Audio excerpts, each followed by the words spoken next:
Enough help, but we can give it all today. Where he needs to be, right, sir?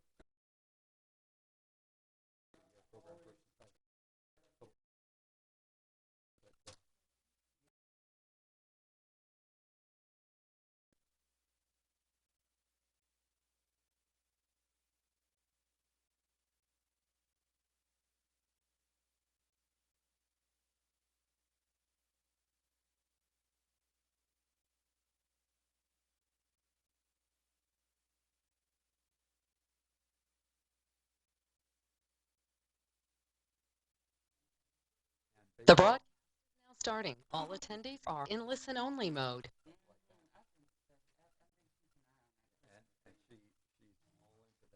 Good evening. How are you? We're good. There's an agenda when you walk in if you want one.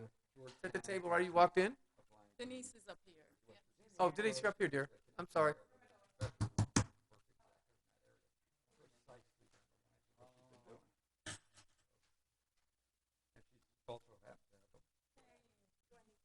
I know that doesn't have anything to do with it. Nothing to do with it. Never saw that influence a decision. Hi, how are you? I'm well. How Why are you? don't you need them? If you're vaccinated, you don't need them? It's up to you. If you're vaccinated, you don't have to I worry. don't know how that Then popped in what am my I doing head. this for? It's outrageous. Right? It's up to you. It's all about business. I'm sure. It's all about the academic. Yeah, sure it is. Okay. You break the rules. I'm only You say so. at 6 o'clock. So, Huh? so yeah. 6 we o'clock. have Okay, right. Okay, everybody, 6 o'clock. 6 o'clock. Let's stand for the Pledge of Allegiance, please.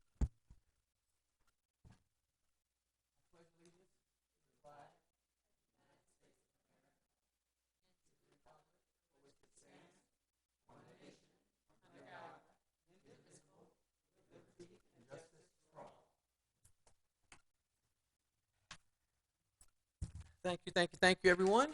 Ms. Jackman, welcome everybody this evening. Thank you very much. Good evening, good breakfast, whatever before. It's okay. We're good this morning. Ms. Jackman, you want to do roll call, please? Thanks, Chairman. Chairman Dr. Bill Tollimer, Present. Vice Chair Brittany Lee, Crystal Clark, Julia Smith, Lisa Ryan. Here. Denise Lawrence. Here. Alexa Agate. Present. And Councilman Jeff Amara. Here. Great. Well, welcome everybody. It's good to see everybody's face again this year. Exciting for everything. And we have a special guest today we're very excited about, right? And she's going to talk about the program she has, one of the Palm Beach County Behavioral Health Coalition, and Miss Alexa Lee. So Alexa, looking forward to your presentation and showing us all the good things that you do. Well, thank you for the council for inviting me.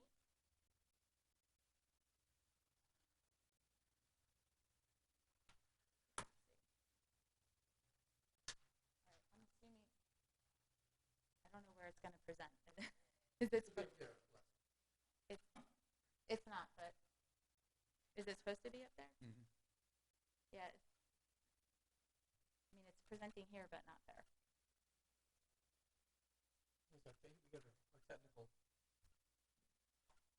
Well, Dr. Armas was on it before you were, so there could be part of the technical problem there. It's here, but not there. Did I do something wrong? Unfortunately, the camera's connected to that laptop in there because we're doing these. I don't think it's even connected right now. Oh, okay. Well, for my guests that are here, maybe I could at least turn so you can see pictures. That's not gonna work. So we'll email you the presentation. Okay, if you would, Alexa, just press the green button in front of the push button on your speaker. Yep. There you go. Yeah. That way everybody can hear Oh, you. it is green. I just wasn't in front of it. There you go. All right, let's try this.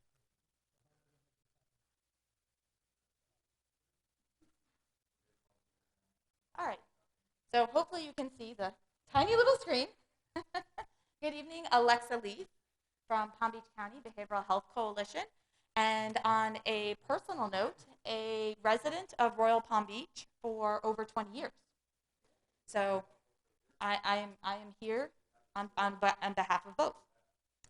I'm just going to go over what our organization, some of the things that we cover, but primarily we do education and advocacy in the work of drug prevention for youth and adults, as we provide mental health first aid, education and testing for primaries, and go through them really quickly just so you can kind of get a breath of what we do. And then I'm just going to spend a couple of extra minutes on the things that would be more related to what you guys do. First and foremost, we opened up the Hub, which is a recovery community center in Delray Beach, and we anticipate that we are going to be offering more of these facilities in Lake Worth and in West Palm in the coming years. If Royal Palm should just, want this, it's basically a center for people to come to get education and training, so when they're young in recovery, they have the tools to continue to stay in recovery and get a job and be successful.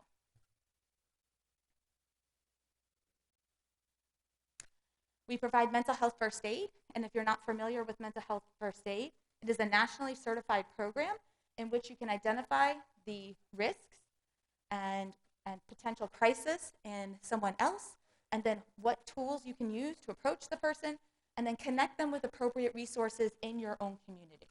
It's a phenomenal training, and we have a grant that is able to provide this training for free for residents. We have a particular focus for veterans and family of veterans, fire rescue, as well as parents of SED, and we can also offer the training in Spanish and Creole. Since I reviewed that we do cover drug prevention education, we do everything from underage drinking, marijuana prevention, and opioids, pretty much anything. And we have a very big focus on opioid prevention, which we announce our pill drop, which you guys have here in Royal Palm Beach. And we also offer doTERRA to our senior living facilities, which I do know now that we have some in Royal Palm Beach, so if people can't get their prescription pills, rather than throw them in the trash or in the garbage disposal, because eventually it all goes into the soil and the water, and fish can't say no to drugs. That being said, we offer doTERRA. They can take it home. They can safely dispose of their drugs that way. So if we have any facilities that would like those. We celebrate Family Day. Family Day, and we teach families how to connect, parents to their kids, how to open up, have those open communications of more than like when your kid comes home and you say, "How was your day?" "Fine." We want more than that, right? Because when you build connections, when you feel connected to your family, when you feel connected to your school and to your community, you are less likely to have mental health issues and be more thriving and successful. And that's what we want. We will be offering this class actually on Monday, September 27th, and it's going to be online. And we'd be happy to do this for any organization in the community if that date and time does not work. We provide HIV education and free testing, as I shared before. And we have an incredibly strong teen leadership program throughout Palm Beach County. We actually were meeting online before online meetings were cool. So we meet with the students. I've got students from the Glades to Boca, all the way up to Jupiter, and some in Royal Palm. We meet twice a month. They do youth summits. They work on advocacy. They've passed 3 ordinances in the last 5 years. And they do a lot of training and educations for their peers. So if you have any students, we are still accepting students for this school year. We're huge into providing, again, peer-to-peer training through our youth summits. And we've been doing those online, but we hope, cross our fingers, that we'll be providing, working with our partners and doing those a live version again in the spring at Palm Beach Lakes, where we will have hopefully 500 to 600 students. And one of our final things, which is coming up, is our school bus media contest, which actually started in the school district when we were at Western Pines and Royal Palm Beach High School. And here we are 11 years later. We're very excited. It is a prevention program. Kids make PSAs on underage drinking and vaping, and the messages get put into the school buses. And we also have the video PSA contest. Our list of trainings from students to adults, I'm happy to provide those. And then just our request. Our request to you, connect us with your community agency, schedule a training with us. Please help share the school bus poster contest. We have 2 $1,000 scholarships and a $500 scholarship up for grabs, as well as volunteer service hours. And put up the posters. We have posters of prevention to be able to be put up in our community. All you have to do is ask for them, and we'd be happy to provide. 2 years ago, actually, we had a student winner from Royal Palm Beach High School. You're also welcome to join any of our task forces or our text service. We offer positive prevention messages for both parents and teens. We have about 600 people that we do text messaging to. So you can text FAM to the number 888-687-0035. We like to kind of try to stay ahead of the curve and meet students and families where they're at. So thank you very much. I don't know if we have any questions, but I appreciate your time and allowing me to share what the Behavioral Health Coalition offers in terms of education and advocacy. Council, have any questions for Alexa? Anybody have questions for her? So you do volunteer hours, right? Tons. So how do they find you to do that? Because they all need volunteer hours. Yes. So they can call me or email me, which both of my contact information is on the slides. We offer volunteer service hours through the Teen Leadership Program, through the Youth Summits. You can actually get community service by putting in a poster or PSA contest as well. Any of those things can provide. And if you have an active student, if I have an active student working with us, it's not unheard of for them to earn 75 to 100 community service hours in a year, in a school year. And so tell me about the opiates. What's the rise? Is there a rise in that, or is it just? So tell me what's happening with that. So sadly, obviously, due to the pandemic, there has been a rise in opioids, particularly in opioid deaths, because of the amount of fentanyl that is being put into the opioids, and it's not, unfortunately, not just being placed into opioids, but it's also being placed into heroin and cocaine now. So that is increasing. We were on a downward slope for the last 2 years in terms of our opioid-related deaths, and the pandemic just shot that all up. So if you want specific numbers, I'd be happy to provide those afterwards. I don't have them off the top of my head, though. Just wonder if there was a rise. It seems to be a national trend as well. So Sadly, we held steady for the first couple months of COVID, and then after that, it was sadly, like I said, we outpaced ourselves from previous years. sure. Councilman Amir, any thoughts or anything, or statements or anything? Unfortunately, I was scrambling around to try to see if I could help with the technical issues, so I missed your presentation. So I'm good. I will give you a personal presentation later. How about that? I would really appreciate that, or tell me where you're going to be doing your presentation again, and I'll show up. Either way. So I really, I'm pretty sure I wouldn't have the proper context for asking a question right now. 'Cause I didn't get a chance Okay, to anybody do else? Okay, thank you. Well, thank you, Alexa, for taking your time coming here. It's a wonderful cause, and in future, I'll get your information and all that. I'll disseminate that for some areas that Absolutely. people I can do. That's love a bigger connection Yep. and stronger connection with Yep. Royal Palm. This is fabulous. Thank you very much.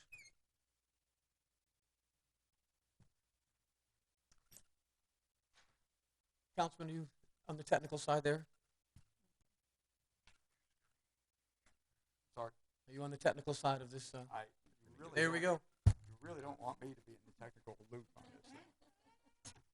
She just did it. We got it on our screens now. so.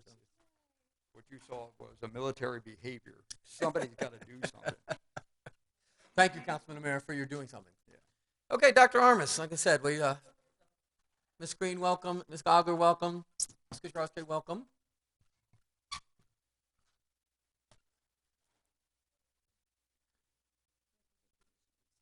We always look forward to Dr. Armis's presentation. It's a yearly enjoyable event.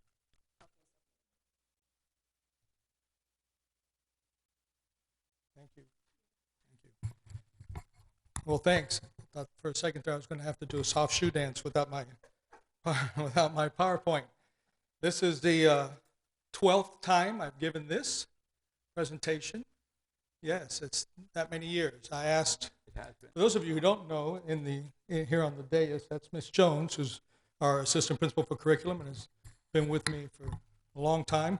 And so I said, Lisa, so make it a even dozen. I need something new, something innovative, something I've never done. She said, well, you could try being brief. And that didn't, yeah, but you know the chances of that are like zero, right? Not That's happening. not going Did to you have happen. anything else? No, that's all. That's all she had, right? So that's what I was looking for.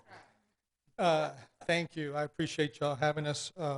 Yes, this is the 12th time, and proud to have been the principal at Royal Palm Beach High School for this amount of time. So today being the 13th, obviously this Saturday, right?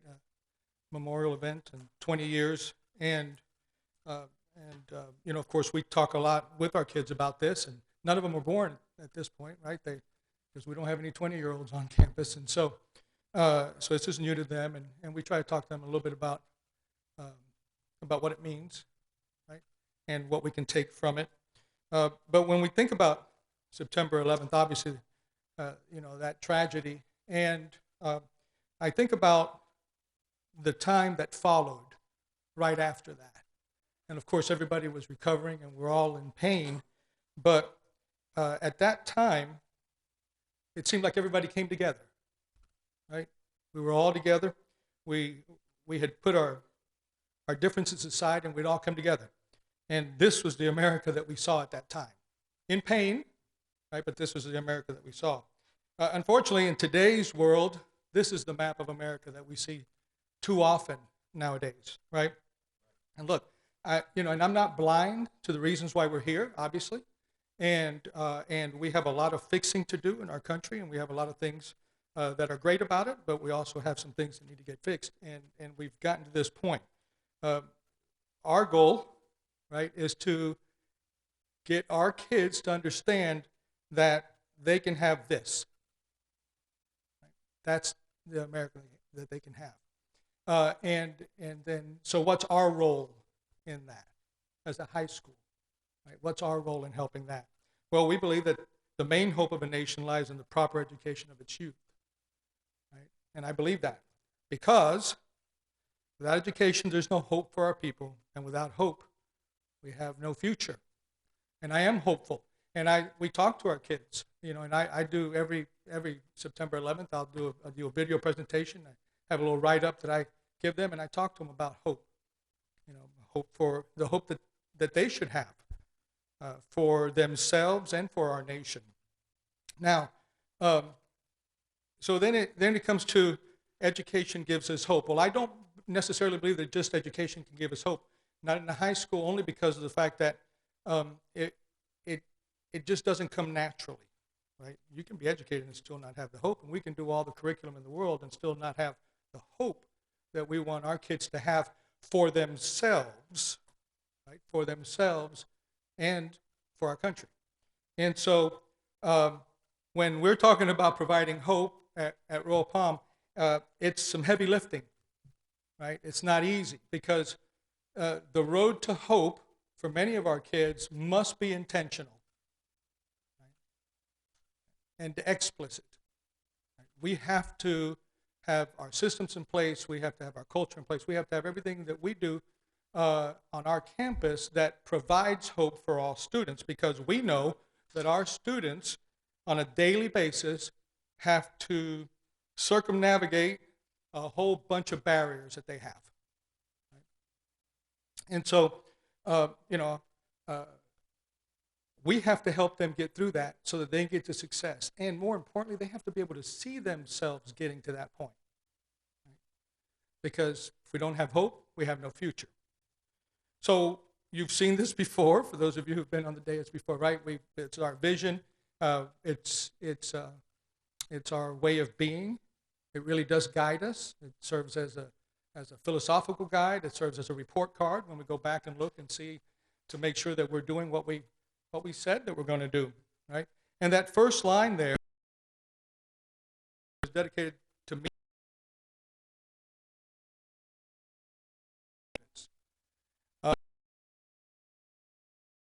That are under work their way in the past. No mistake about it. Now, see, this is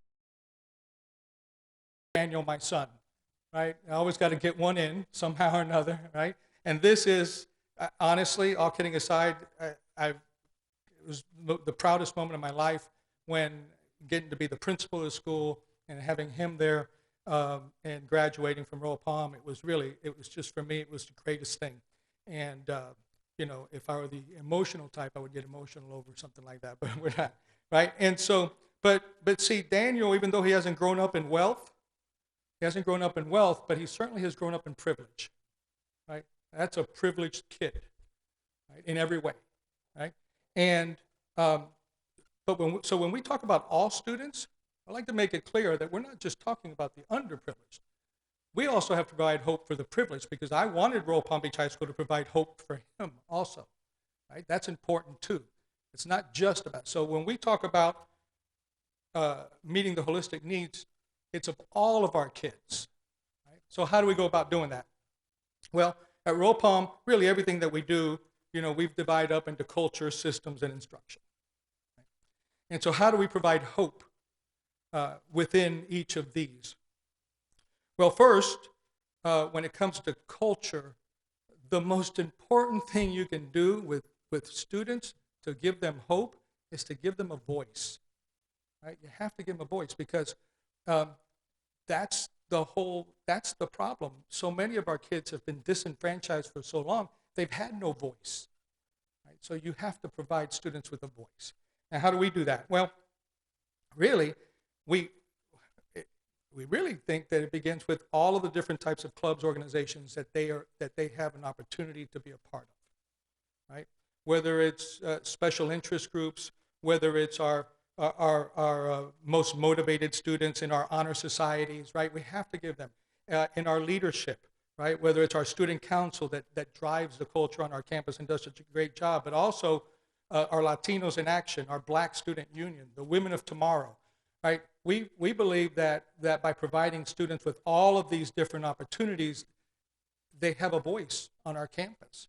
And I listen, right? And in particular, I listen to them at the President's Circle, right? The President's Circle is a group of, is the presidents of all of those organizations that you see there.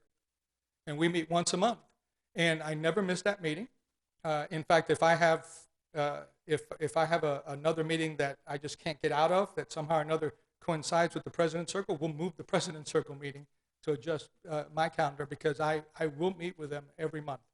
And Alex can tell you, that we have long conversations. We'll go a whole first period or second period just having conversations, and they ask me everything from, can we have more pep rallies, which is always a no. It's a flat out standard no, right? No more pep rallies. We get as few in as possible. But and to, why are the bathrooms locked, right? To really more important questions. And every time that we've had on our campus, every time that I've had that our nation really and our area has seen social unrest in any way, I go to them. I go to our students, and they're the ones who tell me how they're feeling, what they expect from me, right? And so that I believe that gives them a voice. It gives me a chance to get with, in essence, see all of our kids. So go back to that a second. I want to ask you a question, philosophical question. Uh-huh. So I see a very segmented titled populations in all of the thousands that you have there. Mhm. What is your philosophy about when you talk about one culture and you talk about melding cultures together, and then the actuality of segmenting out certain populations by race, creed, color, or whatever? What's the philosophy about that? Philosophy is very simple, that we provide them opportunities for them to come together, right, in areas where they want to be. Because we have to provide students. See, to me, the most important thing you can do with a student is give them a stake in the school, have them be a part of something. If they're not a part of something, then they're a part of nothing. And that's how you get absenteeism, which leads to not graduating, right? So they have to be a part of it. And I'm okay with kids gravitating to whatever group or organization they want to be a part of. That's fine, and we can have it. And while you see that some of these groups maybe tend to be, esports or something like that, right? They tend to be a little cliquey. They really aren't. You'd be surprised with the multiculturalism that we have on our campus. The second piece is that just because the important thing is that when we meet as the President's Circle, no one group is more or less important than the other, right? And again, it's a message for our country, right? There are many different types of us in this grade. That's what makes us great. And so us being able to respect each other, have civil conversations, and be able to come together in accord for the ultimate goal, which is providing everybody with the opportunity to succeed in school. And so, so to me, I always go back to Daniel. Daniel was he was a nerdy kid, right? He liked all that kind of stuff. And so he was into pop culture. He was into chess, right? Those kind of things. So that's what he was in the student council. Those are the things he liked. And because of that, he had a stake in, he had something to go to school for, besides his mother telling him he had to, right? But not everybody has that, right? So we have to provide that for our kids. Right? But sometimes when you build one culture, like a Royal Palm High School culture, the one culture, the subsets can be not Absolutely. detrimental, Well, but but still again, different, that's all. and when we Yeah. talk about it, we talk about our Wildcat Best, right? That's our mission, right? It's gimmicky, but that's okay. We Yeah. we want it to be to fit on a T-shirt. So it's living the Wildcat Best is the key to your success. And so everything that we talk about is always being your Wildcat Best and all that. And ultimately, on our campus, that's what we always talk about. That's the culture that prevails over everything, right? Because that's the way we're all going to be successful coming together. So the fact that we have different organizations and different kids that would rather be in different organizations, that actually, again, is part of our strength, not a weakness, a strength. Thank you. The second way is through counseling services. Another way that you can really, that the student can be disenfranchised and have zero hope is if they're going through any kind of mental health struggles, any of those kind of issues, and not see anyone there that can help them, right? And so for us, and while we try to think that it's all of our adults are there for the kids, our counseling department in particular, right, is so important to us. Now, let me tell you, this is where the district, and two things. One, the district, and two, the voters of this county have really helped us. If you would have taken a look at our counseling services department before 2018, when we voted the referendum in for the safety, we would have had half these people on campus. Right? We've been able to double the size of our counseling services department thanks to the voters, and you'll see this slide again, I'm sure, as we get closer to the next vote in 2022. Right? We couldn't do it without that. Right? So we're grateful to the voters, and then grateful to the district for providing us the avenue. So we have specialized counseling. If a kid is having substance abuse, we have a substance abuse counselor. If a student is struggling through graduation, we have a graduation coach. And then of course we have our school counselors that help the kids academically and also with all the things that they have. So very important to have hope. You have to have someone to talk to when you're feeling down. Right? Of course, our social emotional learning that we have on campus, right? And when you think about it, students, when you can give them self-awareness and social awareness and self-management techniques, that brings about hope. And then there's our staff. And I always brag on our staff. I can't help it. They're just so good, right? They're star-studded. And they're good. We've got the hardware to prove it, right? But that's only 2 of 150 faculty members, all of whom are very, very good, who come to work every day, ready to give our kids hope. All right. Just today, Ms. Jones comes and tells me, says one of our biology teachers has her third period biology is a regular biology class, not honors, not college prep. It's a regular honor. And she says, the teacher came to me because the kids are doing so well, she wants to change the class to be honors. She wants to change all of their schedule for the entire class to be honors. She thinks she can get them there, get them the standards taught, and that they'll and then they can get an honors credit. I'm like, she says, is it okay? I said, what are you? Of course it's okay, right? That's exactly what we want. We want our teachers seeing our kids and saying, there's more for you, I can get you more, right? And then now you tell me about a class that now will be hopeful, right, because of that. So our teachers obviously are star-studded. We've got the hardware to prove it. Our leadership has been great. I mean, we have these 5 individuals were all assistant principals in the last 10 years at Royal Palm Beach High School and are now sitting there as principals somewhere, right? And so when you look at that, those are the people who are providing hope for our kids. Right? And teachers that went on to leadership, we have these 7 who now are sitting as assistant principals at other schools. And all these people are superstars, right? And those are the type of individuals, right, who have been giving hope to our kids at Royal Palm Beach High School.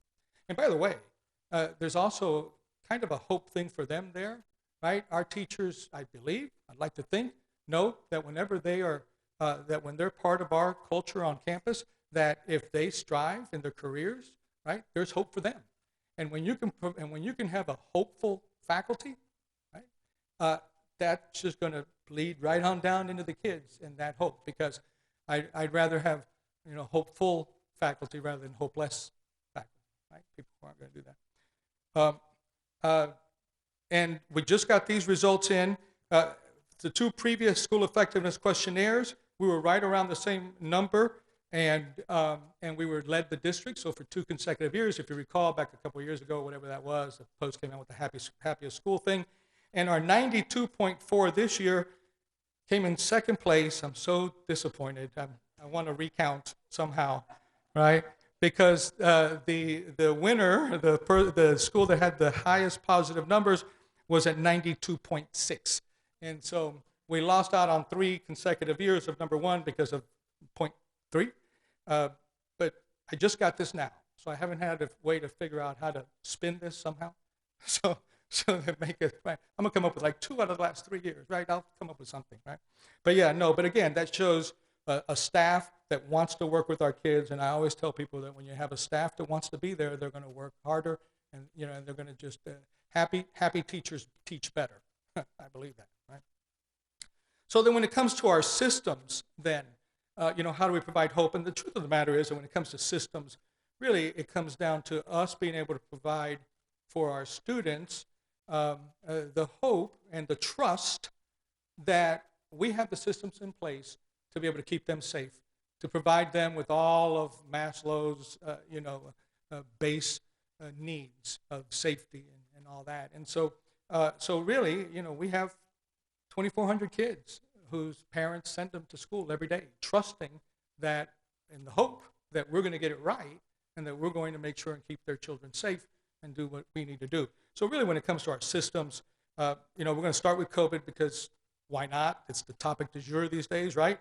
And so, first of all, I'm grateful to the district for how they've managed this. There are millions of dollars coming down from the federal government for COVID. I think our district has done a fabulous job of managing the monies. Anytime, and I've gone round and round with them now in the past because when they ask me, what do you need? Right? When I get like, hey, Jesus, what do you need? I say people, right? Because I believe in human capital. I believe that you give me good people and they'll do good work. A good teacher, the resources I can figure out, right? A good teacher, all I need is a piece of chalk and some concrete, and they can teach, right? And so I just need people. And one of the things that the district has done this time with some of the COVID money is they gave the Title I schools 6 extra positions for the next 3 years. And I thought that, so first of all, that's outstanding for us, just getting those positions. And then I thought they did a good job with how they the types of teachers that we wanted in there. We've got a couple of teachers to work with students for graduation. We've got one teacher to help with math resources. We've got a couple of intensive teachers, and then we have a position that the district had kind of done away with, and now it's coming back to, called the Learning Team Facilitator, and that position helps us with our what we call our PLCs, which is our common planning meetings. So this is a good position for while we're working in our continuous improvement model that I'll mention a little bit later. Contact tracing is the thing now, right? It's a thing. Is tracing spelled right there? Sometimes I'm a horrible speller. And so sometimes the word didn't look right? And for some reason, tracing didn't look right. So contact tracing is the thing. It's just beating our people up on campus. But we're following all the CDC guidelines and, of course, school board policy to ensure that we don't have any big outbreaks. There's also PPE that the district has given us a lot of money for, right? We just got more money put in. Our teachers are getting a lot of stuff. I mean, this is the latest of a round where we gave to every single teacher. So that's about 120 classroom teachers that all got all of that. And this isn't the first time that they've gotten, right? They've gotten other things. So again, it's a district providing us with the funds, and we're grateful for that. And then our staff and students, right? I think they're just doing a good job. Our kids are wearing their masks. They really are pretty good about wearing them, and they're really good about not getting too close and when they can. Now, lunchtime and all that, that's a different world. But they really do. Our teachers have done a great job of spacing their classes out, of doing a few things like, not having as many groups. You're not having kids switch groups, right? So if you let's say you're in science and you have a lab group, we'll keep that lab group together for a while instead of maybe switching them up. So that kind of helps. I blacked out the schools. That's somebody else's data. They can give you that data. Of course, it's all public record on the district's, what do they call that thing?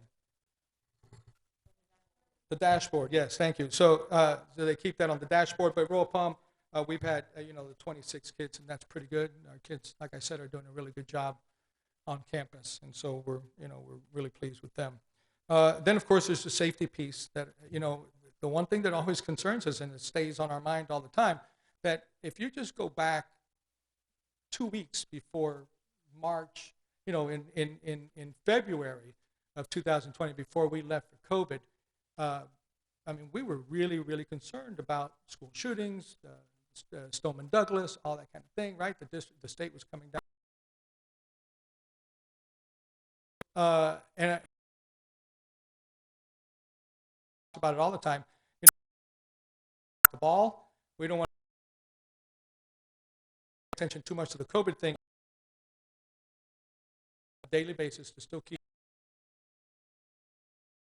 on our campus, right? So, cameras. When we first got here, 12 years ago, we had 42 analog cameras. We have since added a bank of 35 digital cameras, and there's a project going now to convert the analogs into digital. So hopefully, not long from now, we'll have 77 cameras. I would like 277, but I'll settle for the 77 and having doubled it, right? The couple of some things that have been good for us. On 2 different occasions, we had different entities come on campus to do a facility walk, a safety walk on our campus. One time we had a private organization that came on campus. I walked the campus, the perimeter entirely with these are school police that have a separate organization, not our school police, but they have a different organization, and they do this nationwide. They go to schools and they check. And just on our campus, he was really, really happy with how we have everything set up with the exterior gates and those kind of things. And so, I would say, well, here they could come over. He goes, yeah, but that's, a 6-foot fence that they would have to jump. And so obviously we have, right now the campus on the perimeter, we think we have it settled and all the other things we have. And then the Department of Education actually has a task force. They have people that go around to schools to actually check to make sure that all of the things that the state says we're supposed to be doing, that we're actually doing. And when she came on campus unannounced, shows up, Miss Amato, who is now at H.L. Johnson, was actually in charge of safety back then. She came, the lady came on in the morning and started asking us about what we do. We feel good. Crystal used to do a great job with safety. Mr. Seepersod now is our designee, and he does the safety piece. And she really had the campus going great, and everything was good. The lady walked the campus, and everything was perfect, except that we didn't have enough Fortify Florida posters up. One of the things is that we have to have these posters up. And we should, right? We should have them up, but we just didn't have enough. In fact, Crystal will tell you that we don't think we had any. But I guarantee you one thing. That night, Crystal was there till like midnight making copies. The next day, Fortify Florida posters all over campus. Now you can't walk anywhere without one, right? And I tell you that only because I know that Crystal is listening, and I know she remembers it. And the second reason is just to tell you that, look, we don't always get it right? We're a big organization, and sometimes we have a misstep or two. It never comes from a lack of caring. It certainly never comes from a lack of working hard. But the one thing that I can tell you that anytime that we do misstep, we fix it as soon as we can, right? And in that case, it was fixed overnight. Then we have our daily operations, right? And we have a whole bunch of stuff, right? And I'm not going to, but a single point of entry. Every student has to show their ID as they're coming on campus. Of course, we have all of our Raptor visitors at all schools. We have hall monitors that we have on campus that we try to get to walk the halls. We're attempting to have one person kind of monitor cameras most of the day. Very tough to do because of personnel issues, but we try to do that. Of course, we have all of our emergency drills.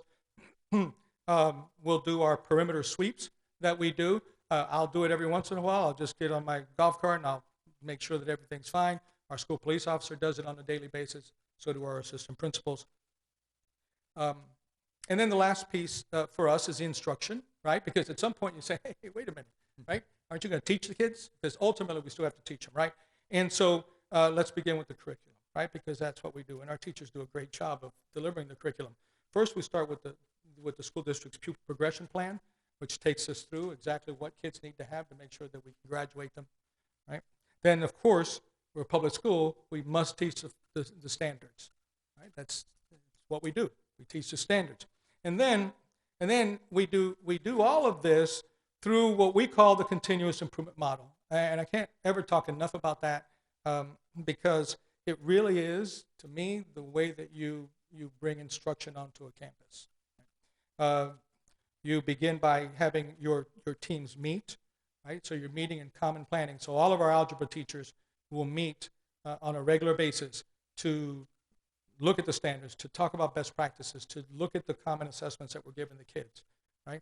And this is where that learning team facilitator position that I mentioned earlier comes in, because what we have her doing is working with all those teachers that maybe there's only one teacher. We only have one HVAC teacher. We only have 2 or 3 medical science. So what we do is she now will work with all of those teachers that maybe do not have a common planning with somebody else.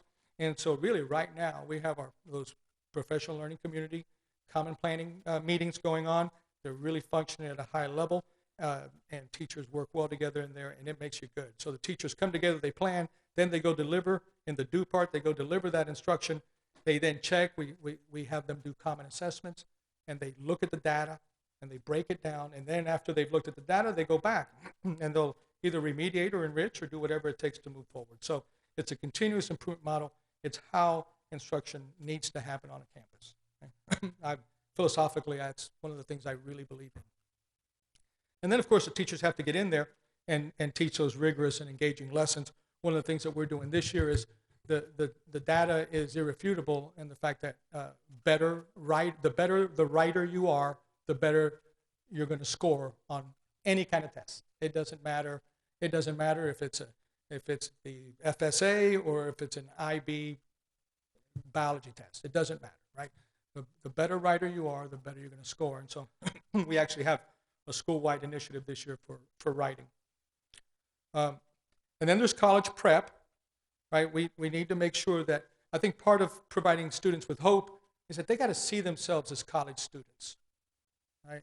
I told teachers just the other day, I'm always going around, it's all about the U and all that about the university, especially in front of the kids. Well, look, I graduated from the University of Miami a long time ago, and just barely, right? Just barely. And their football team is so bad these days, I can't even root for them. So when I like always talk that stuff up with the kids and stuff, it's all about getting them to be encouraged about the fact that they want, that you can go to college, that it is a good thing, right? And so we want to push them and really do that. We talk to our teachers about making sure that they're talking to the kids about college. But at the same time, they got to start doing college work. So this data, I hope it shows okay there. This was back in 2021, this is last year. These are the percent of students in college prep classes. We're at 40% black, 36% Hispanic, 50% white. And frankly, those numbers just weren't very good. We kind of had plateaued there for the last several years. The number hadn't gotten a whole lot better, and it needed to get better. So this year, during the springtime, we came together and we put in place some things, and we're just going to, we just wanted to really make sure that we got to a higher. We set a goal of 60% for ourselves, because really we needed to shock the system. I needed to do something different, and so we switched a couple of the courses and some of our course sequencing, and now, right now, as we sit, 61% of our black students are in a college prep class. 60% of our Hispanics and 68% of our white students are all in an accelerated course. That's taking college prep courses, whether it's ACE or AP or IB. Right? And so one thing is putting them in there. Anybody can put a kid in a class. Now, how do you get them to succeed, right? Sure, I get it.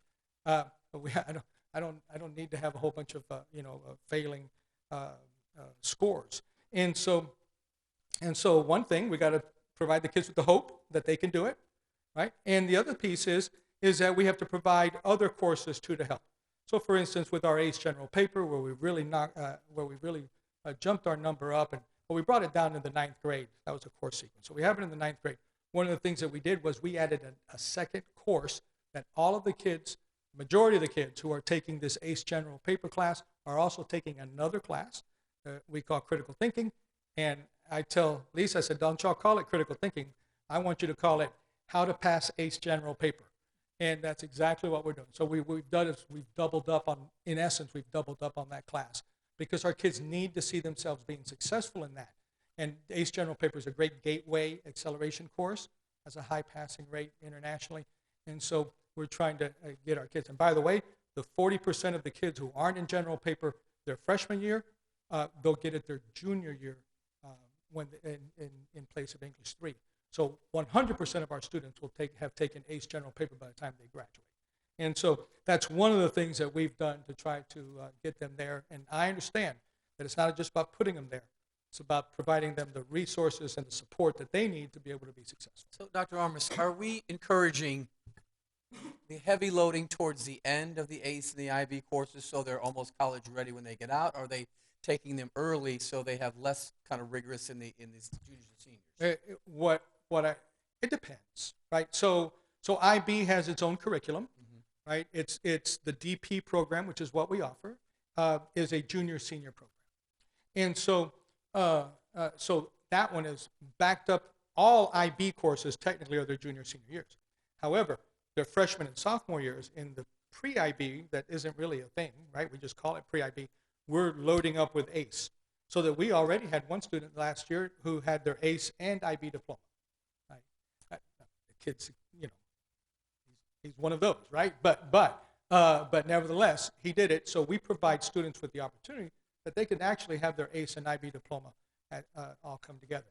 Yeah, because most of the universities now are looking at that curriculum as they stay loaded towards the junior and senior years so that they are ready to walk right into college because they have a little heavier load and they're used to that coming in. That's what we're hearing from the admissions people. So there is no piling, there is no front load or back load, right? First thing we've done is that we've created a sequence where we can get every student at least one accelerated course, right, throughout all 4 years. So they start with ACE General Paper, then they go to ACE Euro, right? That's another course.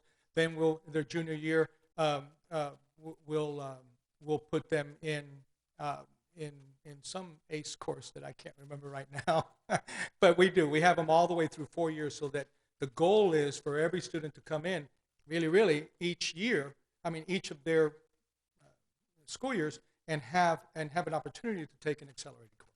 So it's not about necessarily front loading or back loading. Now, our ACE diploma, on the other hand, what we do with that is we start them their freshman year. ACE technically, they have to do it in 3 years. So our goal with them, for most of the kids who identify themselves as an ACE diploma kid as freshmen, the goal is to get them to have their ACE diploma by the time they're juniors. And then that opens up the world to them, because technically the ACE diploma equals high school diploma. In theory, they could then just go on to college if they wanted to. Most of our kids who do that will either continue to take some ACE courses, right, or they'll go into early admit at the college so that they can basically get a free year of college. Right? So many opportunities. Yeah, so there's no real front loading or back loading here. It's more about providing a course sequence that we think will help the students progress through naturally to be able to do that. Oh, ACE US. Yeah, I heard you, Lisa. ACE US or junior year. And again, we have to provide kids the support. And so why do we do ACE Euro and ACE US? Because we felt that those two courses most align to each other in the type of test, the way that the kids, and all the things that the kids would have to kind of be able to do in one to be successful in the other. So you take ACE General as a freshman, then you go into ACE Euro as a junior. As a sophomore, by this point, hopefully, now, even if you didn't do well those first 2 years, now you have that experience, which is part of it. And again, it brings back to that hope. So back in 2010, the year before we got here, they gave a total of 273 accelerated courses. Accelerated tests. So there was 273 college prep tests. If every and it won't, don't believe all the stats you see. It won't be quite this high because not every student will actually take it. But if every student who is currently right now sitting to take an ACE or IB or AP test, if they end up taking it, this year we'll give 2,700 tests, right? And so, of course, it's a huge jump. Now, I'd love to be able to say that this was something innovative that we did, right? Not really. We've come a long way as a district. We see the importance of this. ACE came into play. They didn't have ACE back in 2010. So this isn't so much that they were just not doing what they needed to do back then. It's just that times have changed. We see now more, right? We understand more, and so we've evolved. But nevertheless, big difference, right? And then we also have 1,082 tests that will be giving an industry certification, whether it's HVAC or medical sciences or global business and marketing, all the different types of industry certification tests. So you're looking at almost, just under 4,000 tests that we'll give students to be able to carry with them on their certificates and their transcripts. And then you got to give kids options. I believe that if one way to be hopeless is to not have any options in life, right? So if you give kids options, then that creates hope. And so we do it. You've seen this before, right? It's all of our career academies, right? As they work down. This doesn't include ACE and IB, which are those courses. And then, and I'm going to run through this a little bit, but just to show you how we provide them options. This is the kind of a decision flow chart that we give the kids when they first come in. Obviously, we want to counsel each individual kid. It gives them an idea, and it gives them options right out of the gate. Do I want to go to college? Yes or no, right? And while, look, I don't believe that college is the only way to be successful in life. Right? It's not. It just isn't. There are many, many ways to success in life. There's the workforce, there's the military. Right? So there are many different things that people can do to be successful. Having said that, we try to make sure that everybody's college ready to give them that option if they want to choose it. However, if a kid comes in right out of the gate saying that, then we're going to provide for them different course sequences. We have different academies that they can take a look at, right? Same thing if they do want to go to college, do you want to go to a competitive college or not, right? Because that's some kids will come in and they'll tell you, I want to go to the University of Florida. Well, University of Florida is about as competitive as it gets, right? And so, and then we also then at that point we ask them, well, do you want to stay in state or out of state? We've had kids who've come to us and say, well, I want to go to Duke. Well, great. So we got to make sure we got to provide you with all the opportunities so that you can get to Duke. So all of this provides students with those options that we want them to see. Now, this slide is because Dr. Tollimer, last time I was here, asked me about the IB program. So here it is, right? So if you see the yellow line there, that's FY21. We had 33 kids who were diploma candidates, 22 earned them, and that obviously at 67%, right? You see that our percentages from the first year have grown, which is what we expected to see. It should have happened that way, right? Hopefully. And then when you see students enrolled, though, here is where I do have concern, right? Our current seniors right now, we have 31, which is okay. The juniors jump up a little bit, but our freshmen right now are sitting at 25. Right? Look, if you ask me why, all I can tell you is that I really believe that COVID hurt our recruiting. I really do.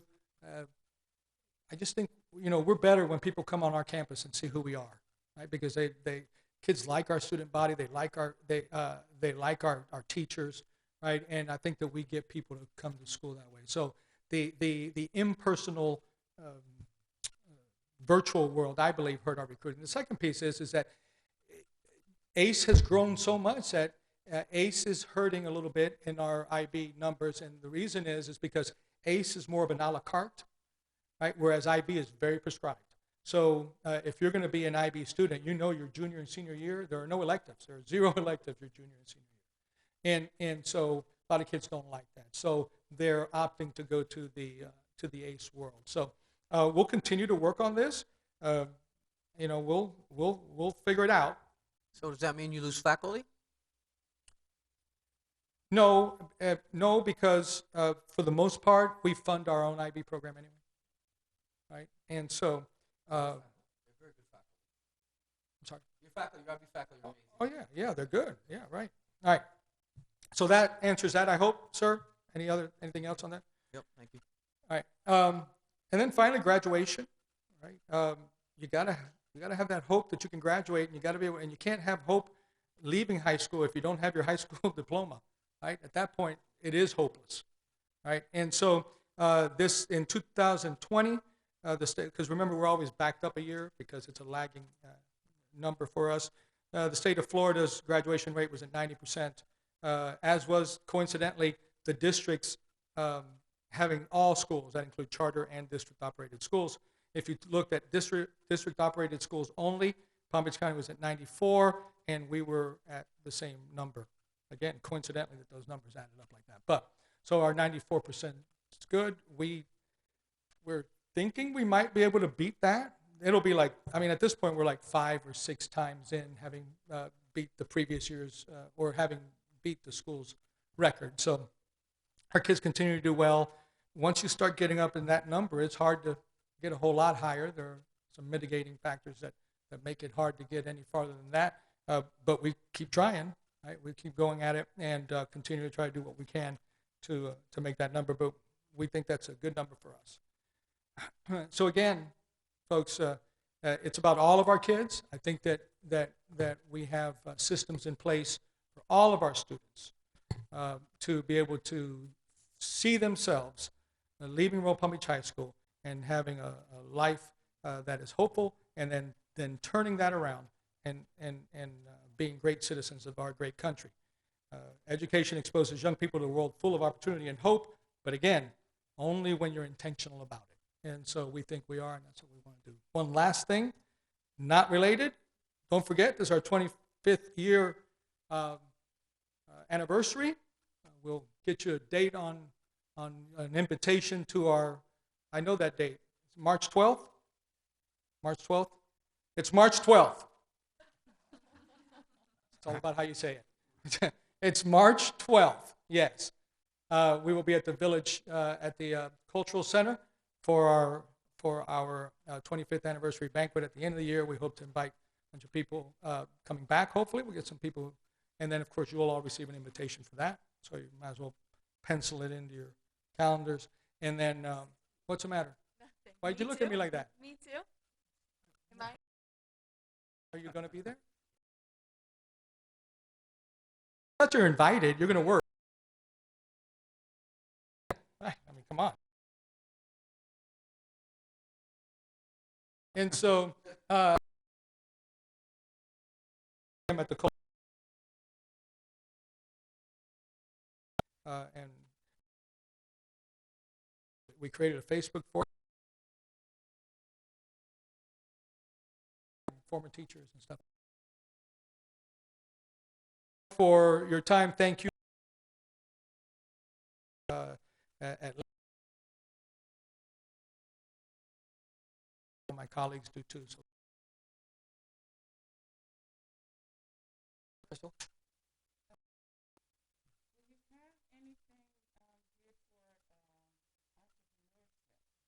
Our Global Business Academy. Our global business has some entrepreneurial work. I mean, courses and stuff in it. It's more of a marketing type thing, but there is entrepreneurial studies within those marketing academies.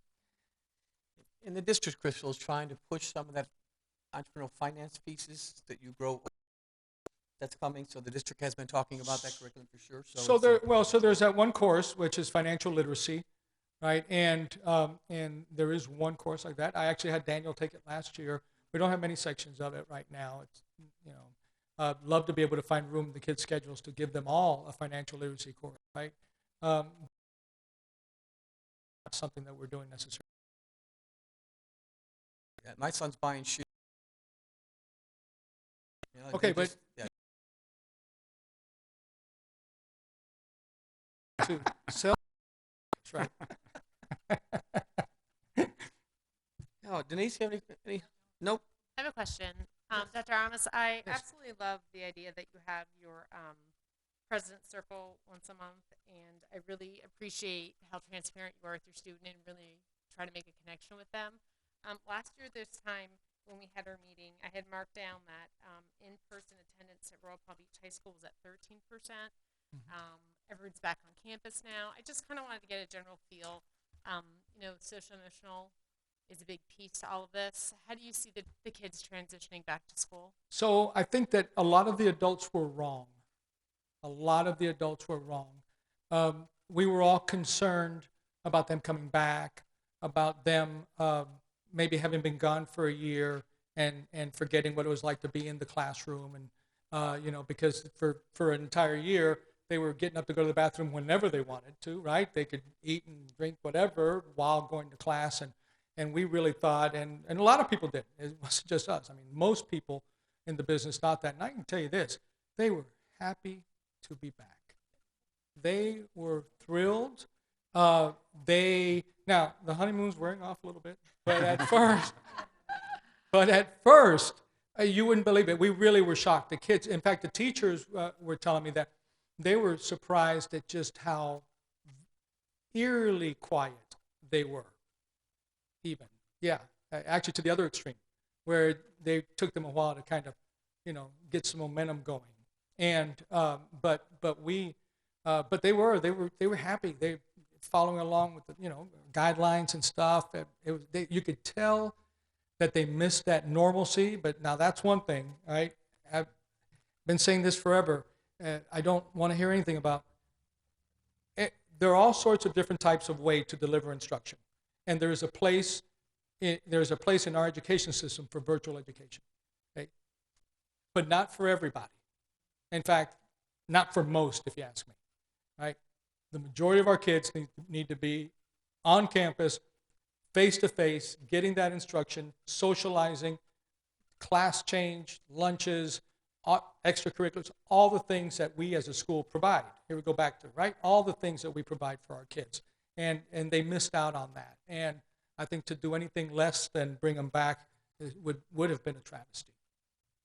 Thank you. But thank you for that. I appreciate you listening, too, 13%. thank you. Yeah, we're not happy with that number. That number was at 13 at the very highest, and I do believe it hurt our test scores, right, when we did have them. I think district-wide, you probably would see that the schools, I'm willing to bet, even though I haven't seen the numbers, that the schools that had the most participation face-to-face probably had the better test scores, even though they don't really count, right? They didn't count, but nevertheless, and I really believe that 13% hurt us. It also, I think, demonstrates the work that our faculty does. When you consider that, that's 87% students who we have to get to come back and do all those things. So it's hard work. It's heavy lifting for our staff and the work that they do. And so that, makes it even better. Says more about them. Thank you for Great, that. thank you. Just a last thought about hope, because it seems to be a great motif you have. It's I teach a lot in organizations, and it's called helping others prepare for excellence. So it might be something that because you have a great motif there, and it certainly says a lot. And I'm just going to say it's out loud. We're damn proud of you and what that high school does and what everybody there does it. And I want you to know that from the board and from the people in our community. And we're proud of it, and it does great things, and it deserves all the accolades and all the good things it should get, because it's got good leadership, it's got great kids there, and it's got everything that a community should have. So I'm stopped preparing for what everybody else is doing. We always worry about what's here, and that's what our heart is for. Councilman Herrera? I just wanted to mention two things. One is Dr. Armas, with humility, which is the district, and recognized and making a difference every day over at that school. Speaking of those people, usually you talk about the number of alum you have teaching. You didn't mention. You and Bill. All right, so here's the deal. I've lost, yes, I'm going to bring it to you. I'm glad you asked, actually, because next month I'll have a slide for you. Now you're going to have to hear me next month. But here's the deal. So yes, I always talk about the number of alumni, the number of our credentialed staff and all that. I kind of lost containment here in the last couple of years because we've some changes in staff and things. And I have the form, the Google form ready to send out to the staff. And I wanted to do it before here, and it just got away from me. So by next month, I will have all of those numbers. I'd like to think that we're still up in the 20s of alumni, but I don't have the exact number anymore. But thank you for that, because it is something that I have the form ready to go. Miss Cody, who is one of our new assistant principals, created that form for me. And so that's the good thing about not being an elementary principal. See, our poor elementary principals, they have nobody to delegate to. As soon as I get something, you know me, I'm turning around trying to find somebody, right? And so my job is easy. It's easy to be principal here, right? Whenever you got all these good people that you're delegating to. So we'll have that form and that data next time. Thank you for that. Great. Thank you. Thank you. Thank you very much. Thank you, sir, very much. Very much. Miss Andrews, would you like to enlighten us on how you've been laying around, right? Not doing anything, right? Nothing going on, right? Looking forward to hearing your update, ma'am.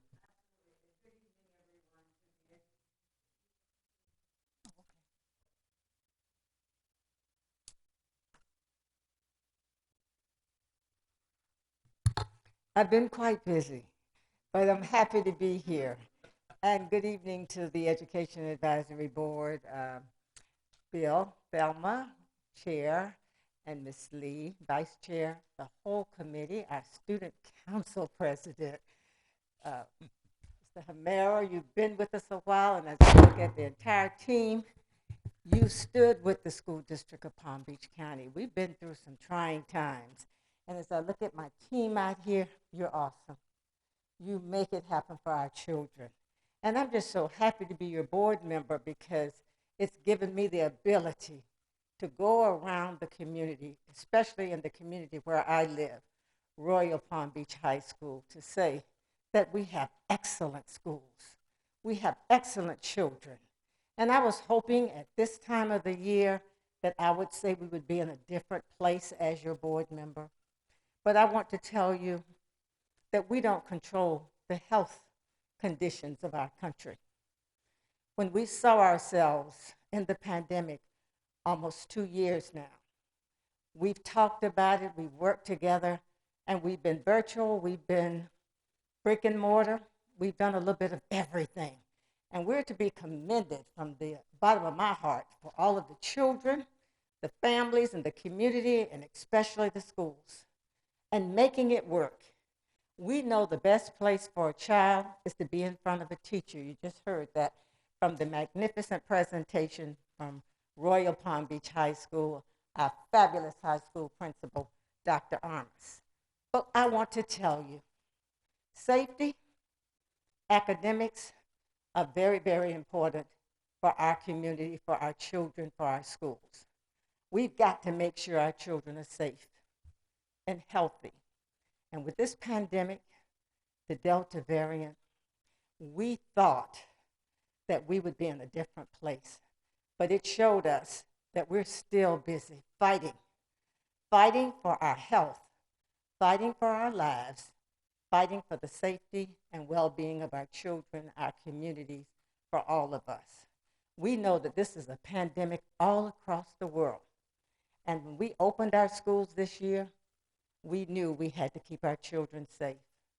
And as the school board sat and talked about what we were going to do, we felt that we might be able to make masks optional because we were doing so well last year before the Delta variant came about. And we kept inching by inch looking at the data, talking to our doctors, working with the CDC, our health department, the healthcare district. All of us were saying it may work. We may be able to excel and get back totally to normal. But we're not there yet, folks. I want to tell you we're not there yet. And when we think about our children, we want to keep you safe in school. I know many people says no masks. You've got to have them because we're back now. When you heard about the percentage at Royal Palm Beach, so many children were home last year, not just at Royal Palm Beach High School, but all over the district. Most of them were virtual. We lost ground in the education of many of our children, not just in Palm Beach County, but all over the state and nation.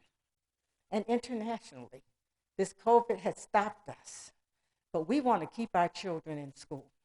And it's important that we get them back and keep them back.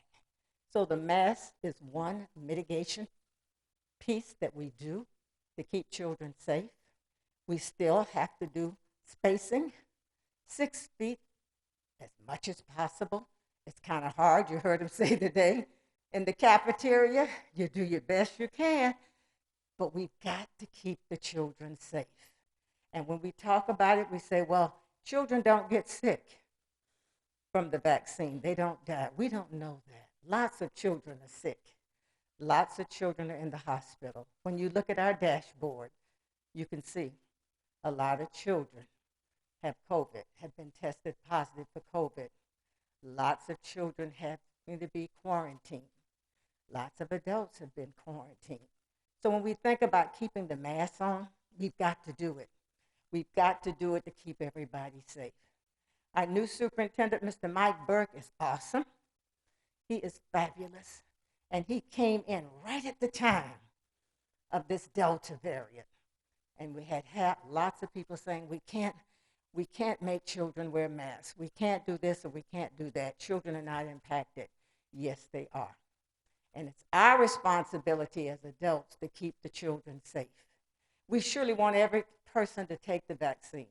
That's my advice to you if you're eligible, anyone 12 and above, to take it. We don't have a vaccine right now for the little ones. And it's important for the adults to keep themselves healthy, getting the vaccine so that we can keep the children safe.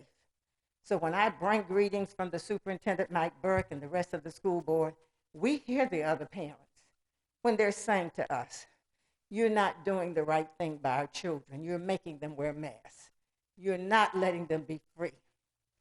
We want all of the children to be free, but it's important for them to be safe first, to be healthy. We don't want them to get the COVID positive test. We don't want them to be in the hospital, and we certainly don't want anything else worse than being in the hospital to happen to them. So as I stand here as your board member, I'm all over the county, all over District 6, which is one of the largest districts land-wise, talking to the schools, talking to the parents. Listen to me. I say to them, please be patient. Try to work with us. When I look at the numbers of parents who have actually supported the school district and the school board, it's pretty close to about 96 to 97% are saying, Ms. Andrews and school board, keep fighting to keep our children safe. Do whatever it takes to make sure that they don't get sick. Make sure you take care of the teachers and the bus drivers, the custodians and the school food service people. Make sure that they can be able to be healthy. And we're doing all that we can to keep the place clean. All of the schools, you saw Mr. Armis show you everything a teacher is getting to wipe down to keep everything clean. All the sanitation, all the ventilation, all of the filters that we have put in the elementary, middle, and high schools to keep the air fresh. We're doing it all because we have to keep our children in school.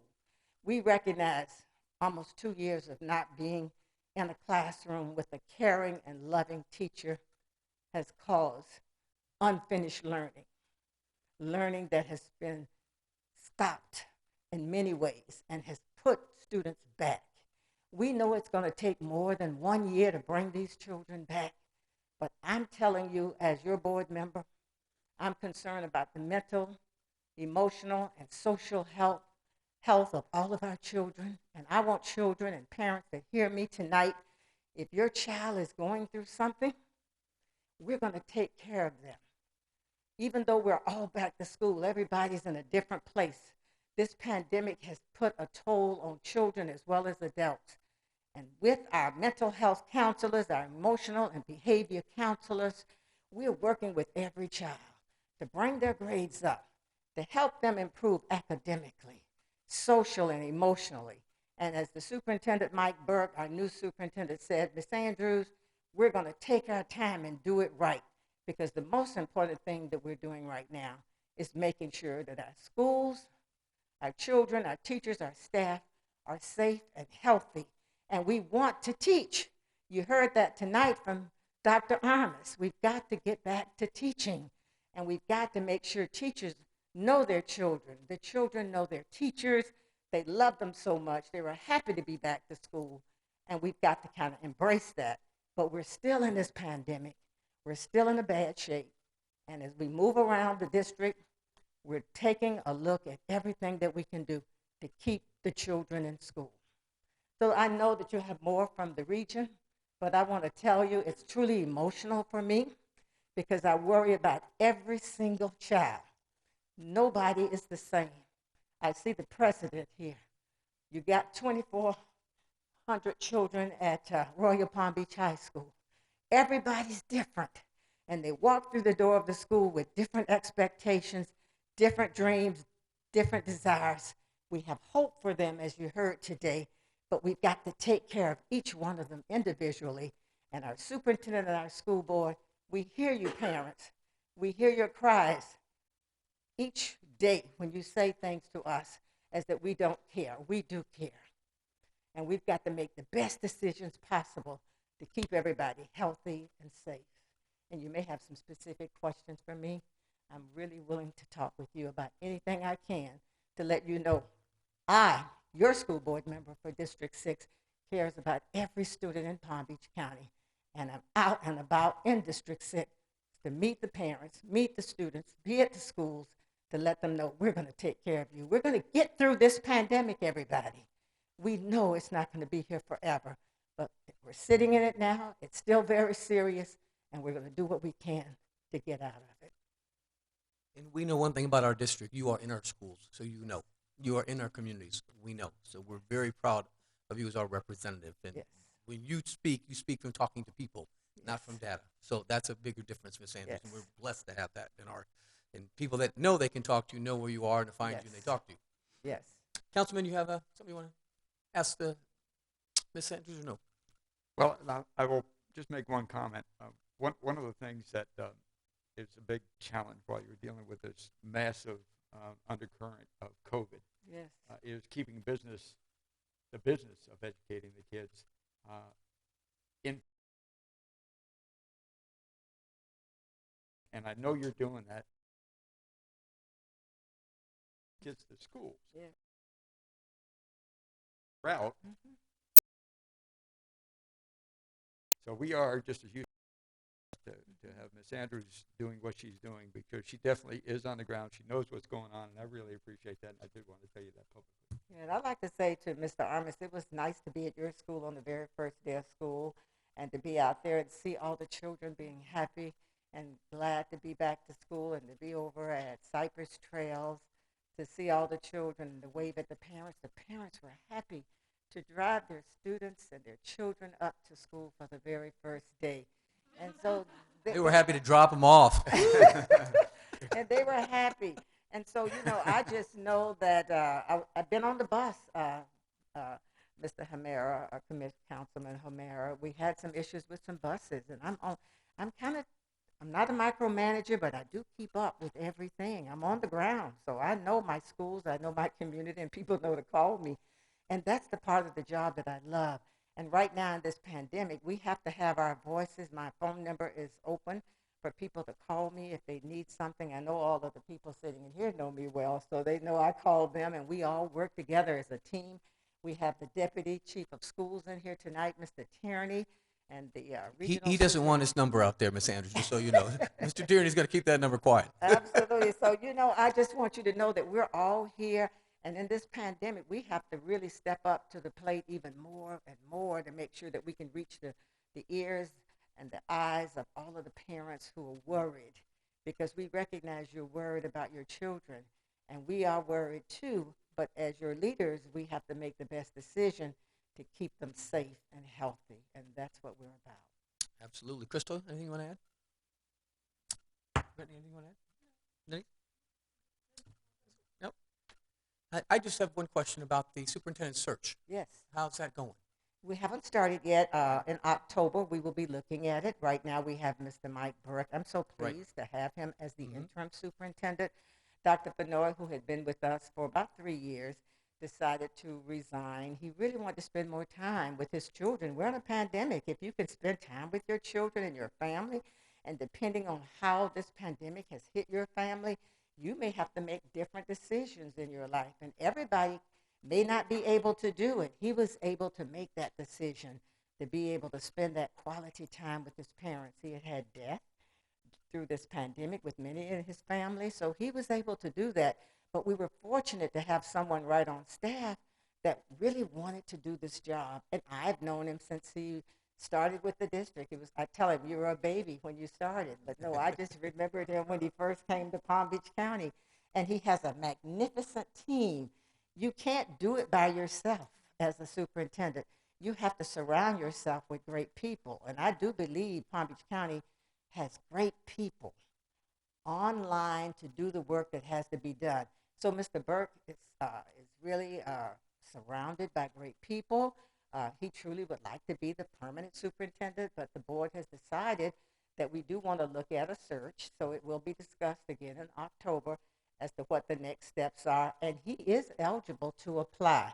But in the meantime, he's walking us through this pandemic to help us get through this, to keep the children and the schools, the teachers, the staff, everybody safe. He said to me tonight, he said, I want to come to this meeting, but I've got a conflict. He said, Mr. Tierney is going to be there in person. He said, but I want this board to know. You're going to see me at Royal Palm Beach Educational Advisory Board meeting a lot this year. And so reach out to me if you would like to reach out to me, Royal Palm Beach Educational Advisory Board. I am very much open, and I want to hear your voices as we relate to what's going on each and every day in the schools. And please let him know that anything we can do to support what his needs are, and any piece we can give advice from our side or input, we're happy to help him 112%. Well, he was so excited that, when we had the referendum, you all came through. Yeah. It's coming back up again, Yep. 2022. Yep. And we're happy to So help. he's going to we get have to good know citizens you here. all to let you know we need more mental health counselors. We need more of everything. And as you heard Dr. Armour says, human capital is very important so that we can have It is. the best teachers, the best people around our children so that they can be successful. Absolutely. Well, thank you again, Ms. Andrews, for your Thank you. advocacy, for fighting through all this tough leadership time. But leadership is tough, and good Right. leaders lead through tough times. So we're very blessed, and thank you for that. Thank you. Yeah. I'm sorry, Crystal has something. Yes, Crystal.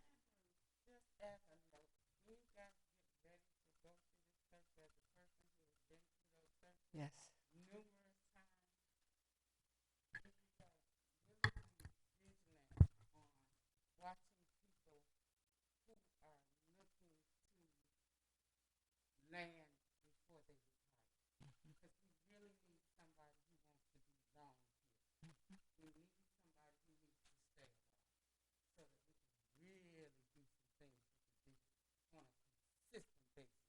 So there's ways to find out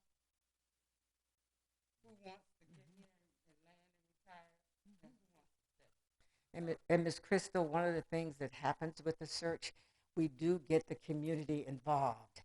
So we will be looking for your voice to kind of tell them that kind of thing that you just told me, but I will certainly share that with the other fellow board members.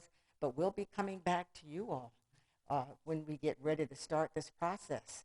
And so I do expect for you to have a loud voice on what we need here in Palm Beach County that takes us to the next level. Whether it's Mr. Burke or somebody else, we want you to be able to investigate, explore, and give good advice to the board and your board member, Marcia Andrews, as to how you see things. Thank you, ma'am. I look forward to Thank that. you. Great question, Crystal. Thank you for that. Ms. Andrews, you ready?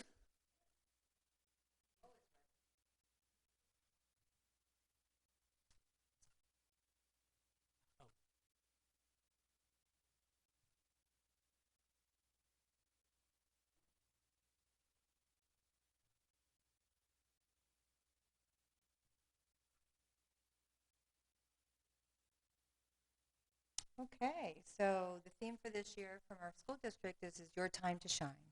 And it certainly is our time to shine this year. Good evening, Chair Thalamer, Vice Chair Lee, and council members. I'm going to take on the theme that Dr. Armas brought forth this evening because it is all about hope. Our hope is that the pandemic reduces the number of COVID cases rather quickly rather than slowly. It is our hope that our students catch up and that our students are able to make sure that they build that gap and reduce the gap so that we can get them where they need to be much quicker. Like I mentioned to you, I think it was last year, at the beginning of the pandemic or midway in between, it's going to take multiple years to be able to get the students where they need to be. It's not going to be a 1 year, 2 year. And some of the research is showing that it's going to take almost 3 to 5 years to get our students where they need to be. So for some of our high school students that are getting ready to graduate in the next 2 or 3 years, we don't have 3 to 5 years. So our efforts are all hands on deck. And the beautiful thing about it is that our district has made a total commitment to actually put the money where the money needs to be. and that is in supporting our schools and the work that our students are needing to get done through our faculty. This evening we have in person here with us is Mr. Tierney, which is our Deputy Superintendent and also Chief of Schools, and we're glad that he's here with us tonight. And at the end of my few updates, I will be asking him to come up to the microphone. He would like to share a few words. Also from the Central Region team, we have Ms. Wetzel, Claudia, which is the Secondary Instructional Superintendent. Claudia Mejias is here as well. She's our instructional team leader. And Ms. Green is joining us virtually. We've got the camera. She is there with us, and she is our instructional elementary superintendent. Of course, Ms. Andrews as well. And I would like to openly thank Dr. Armas for always just raising that bar. Raising that bar as the first presentation of the year for the Village of Royal Palm Beach. Every other school that comes behind you, right, Dr. Nance, and everybody else, you got to bring your A game. Because what I love about what Dr. Armas does is he really showcases those important pieces around systems, culture, and instruction in school. And as we know, that is really what makes a huge difference in schools and its success. So some of the district updates is that this year, this is actually my first presentation of the year, so some of you may already know this information, but some of you may not. And because this is televised, I want to make sure that our families in the Village of Royal Palm are aware of some of the new resources that we have for literacy this year. So this year, for all grade levels, so K2 literacy.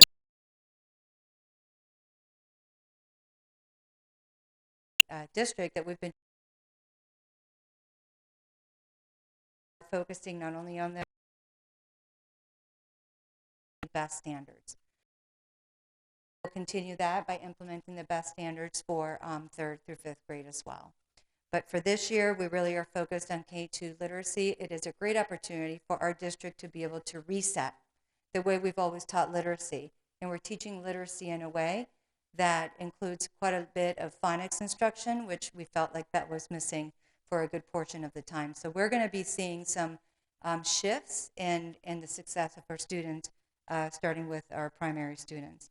Most of the curriculum night events are transitioning to virtual, and initially, most of our curriculum nights were planned to be in person or a hybrid approach. But this year, because of the cases, just, you know, the pandemic has gotten a bit worse rather than better. So in order for us to make sure that we maintain our faculty and staff safe as well as our communities, a lot of our evening events or curriculum nights are transitioning to virtual. Progress reports for elementary schools are going to be distributed the week of September 20th.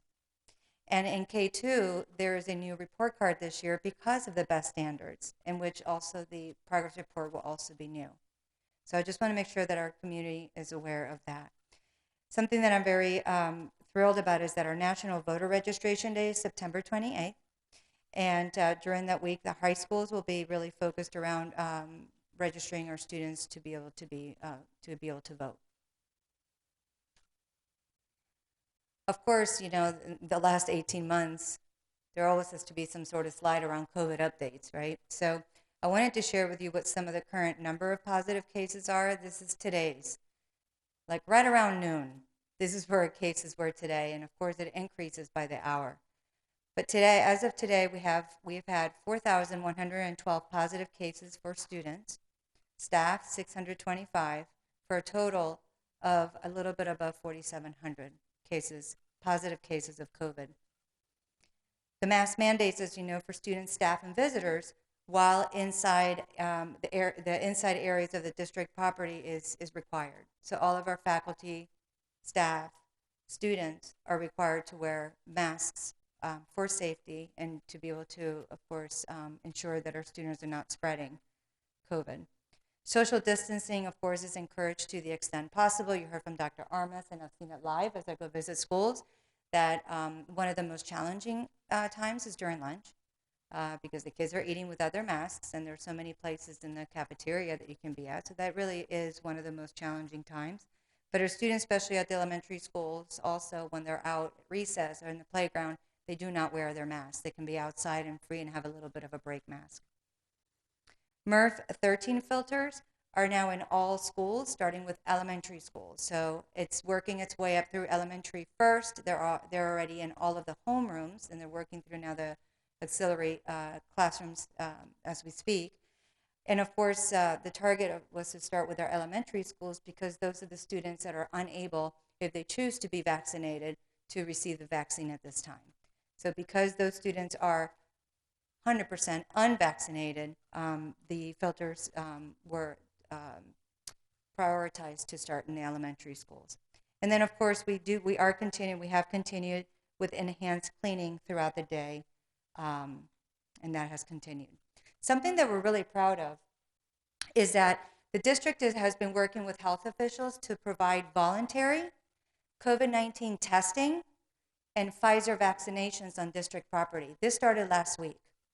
So the location that is now open for testing, for COVID testing for students and staff is at the Chuck Shaw Technical Education Center, which is located on Westgate Avenue.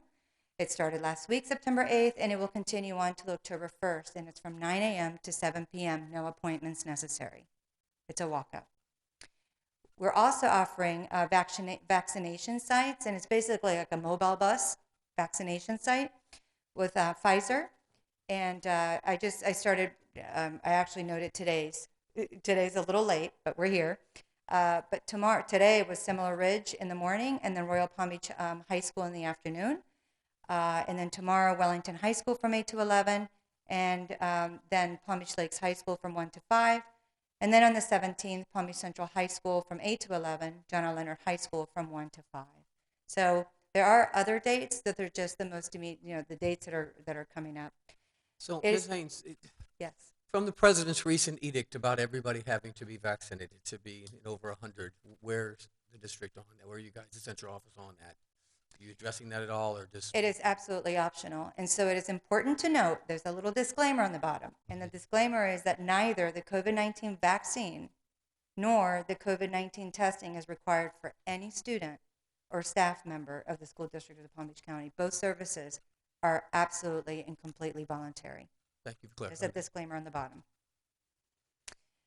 So we want to remind our visitors regards to their responsibility, right? And basically is to follow our revised school procedures for health and safety. That means that everyone needs to have their masks on, that visitors should not enter the district property if they don't feel well, and those are quite a few of those symptoms that we know about. And then, of course, to always self-screen for temperature. The main offices are no longer taking the temperatures. They don't have to, but that's why we're encouraging our visitors to make sure that they self-monitor. School food service, just a reminder about the fact that this year we are still offering free breakfast and lunch offered to all students. No applications are required. However, we do encourage for those families that believe that they will be eligible to receive free or reduced lunch to encourage to apply, because ultimately it will assist the school with other federal funding that will be able to support the needs of the schools above and beyond the families as well.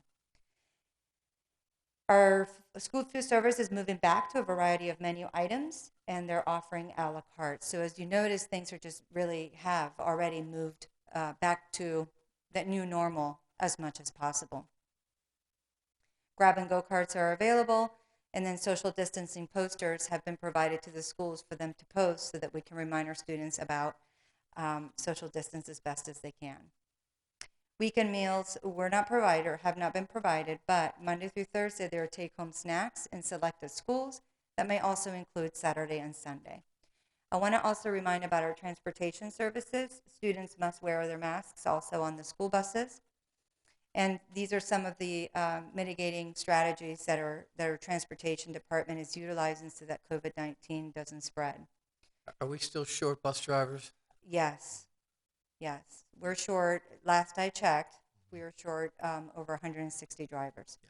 So what we're seeing and what we're experiencing with the transportation issues that some of our families are experiencing, our students arriving late, getting picked up late from school, it is because these same drivers are doing double runs to try and get the students home.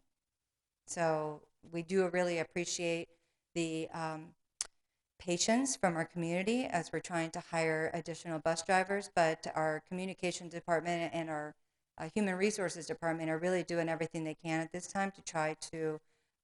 It's everywhere. It's everywhere. Yeah. You know. It's everywhere. So now, you know that our purpose, right, as a school district is to ensure that our students are ready for life, right, for beyond high school, beyond graduation. So of course, we're going to go back and see how our kids did last year. I just wanted to show you just a little bit of how our students performed last year. Yes, the schools were not graded, but we still know how our students performed, and it is important for us because we use this information and this data for us to plan around the action for us to be able to ensure that our students will increase what I call the HOV lane. Because we have to get our students to be able to move at a much faster pace in order to catch up and take care of those gaps as soon as possible.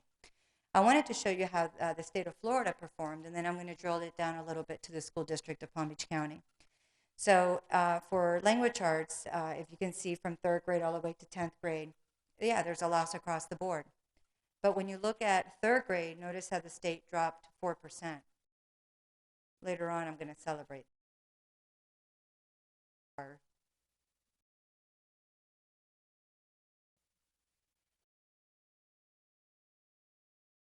Wide.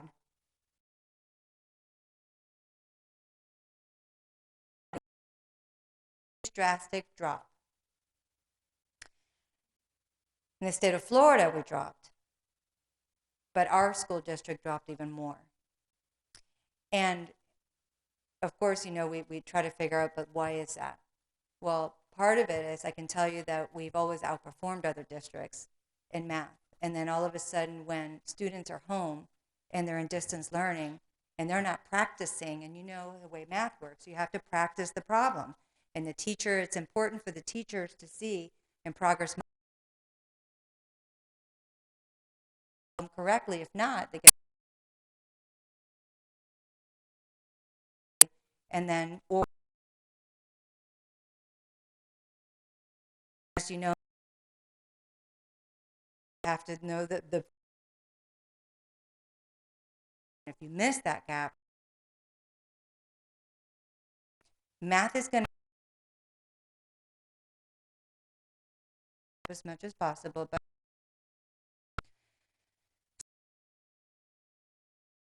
of 6%, and then social percent. School District of Palm Beach. And so there is a place where we can shine a light and be proud of, a celebration. We are, I believe, the only school district that did not drop in 3rd grade.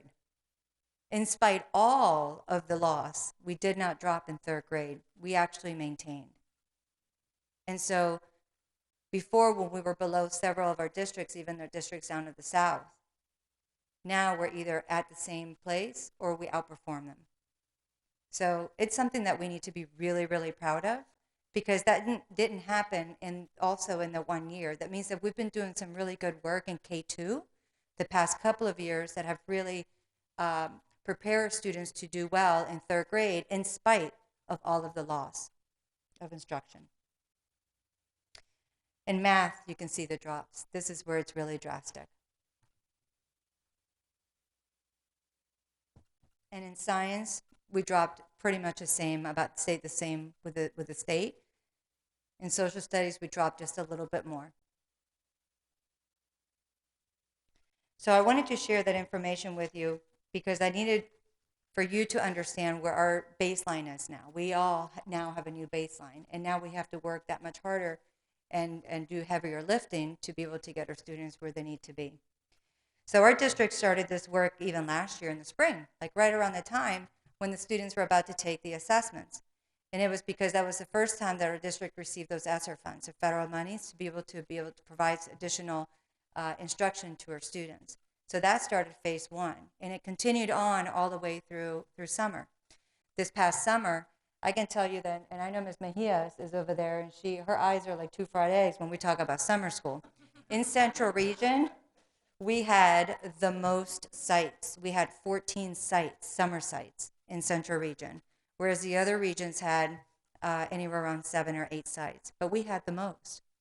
And we offered opportunities from kindergarten all the way to 11th grade, depending on what they needed.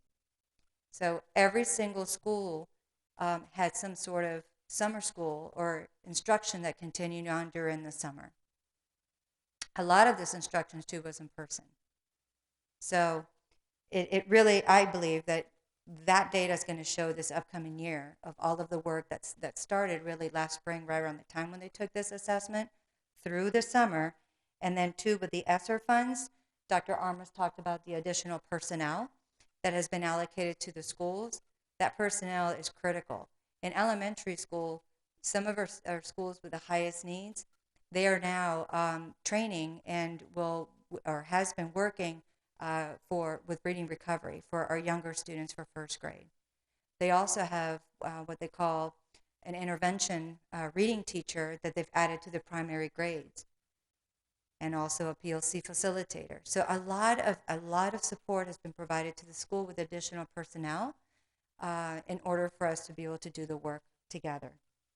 There's also a continuity site that has video lessons that is able to support our students outside of school hours. If they're working on homework and it's that one little gap that, wait, I can't remember how to do this, or no, last year I really didn't learn how to do that, they can go into it's a site in our district that the students can look up pretty much any skill and be able to see a video on actually how to do it. It's almost like a tutorial, per se, program that is self-directed. So that's all I have for you. Do you have any questions for me before I turn the mic over to Mr. Tierney? Board members, everybody okay? Yeah, just another kudos from us, Ms. Haynes, because we know how hard it's been. And it's, the fact that numbers weren't worse says a lot about the commitment from our central region, what we're doing. So again, we thank you for all the hard work. It hasn't been easy, and they're working through it. That's leadership. Microphone without thanking in all of our schools. When I got to that slide, I actually have a mental note to stop for a moment, and I didn't do it. So if you don't mind, I want to do it now. Our administrative teams are working amazing, overtime, huge number of hours to process, to do the close contact, day after day after day. And our administrative teams are working extremely hard to be able to make sure that we do things right. So I want to thank our administrative teams, our principals, assistant principals, and support staff for their hard work, and of course our teachers for always doing our heavy lifting. We know we have several teachers that just in order for them to want to help the students that are at home for quarantine or for self-isolation, they're turning their cameras on so that they can actually see what's happening in the classroom and learn. And that's because teachers have heart, and they know that our kids have already lost a lot, and we need them all in the HOV lane. So I would like to absolutely thank our faculty, staff, teachers, and administrative teams for their hard work. So without further ado, I'm going to turn it over to Mr. Tierney. Thank you very much. Appreciate it. Mr. Tierney, looking forward to your update, sir. Good evening, ladies and gentlemen. It's nice to be here. I appreciate your time. It's very nice to see you. My name's Ed Tierney. I'm the Deputy Superintendent, Chief of Schools. I spent about 18 months in the Central Regional Office, so I came to this meeting regularly. It's nice to be back. Nice to see some friendly, familiar faces. And for those of you that I don't know, I look forward to working with you, getting to know you, and helping to support the great schools in the village of Royal Palm Beach.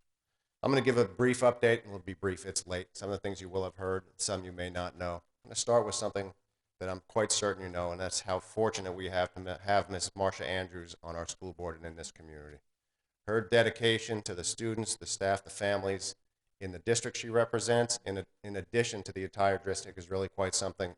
We're fortunate to have her on the board. You're fortunate to have her as a representative. And Ms. Andrews, we appreciate everything that you do.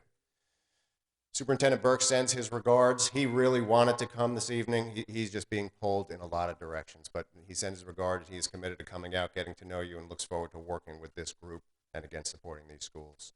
So for the district, a lot of the things I'm going to mention have come up, so I'll just touch on them. First, I've made 29 school visits this school year, and really the joy, and that's the only word that comes to mind.